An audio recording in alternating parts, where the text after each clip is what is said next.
Ever tried pushing a massive video or dataset to GitHub, only to be met with an error message? We've all been there, but don't worry.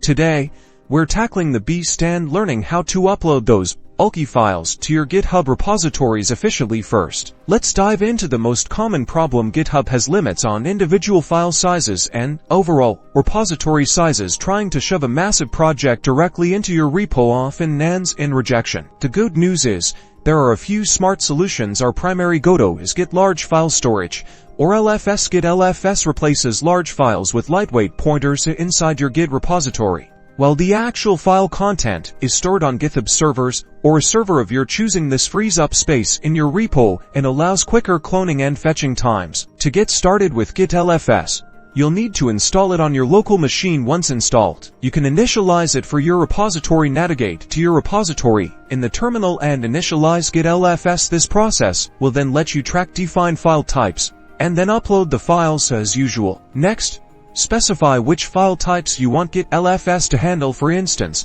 if you're dealing with large videos, you might track MT4, MOV, or other common formats. Commit the changes. Finally, when you push your repository to GitHub, Git LFS will automatically handle the large file pointers and upload the files to their proper locations. But if Git LFS isn't right for your project, or you just want to explore alternatives, you might consider storing some of these large files externally. Consider using cloud storage services like Amazon S3, Google Cloud Storage, or other object storage services, and then linking these files from within your GitHub repository. You can place the file and give other users the link to download it. So, there you have it.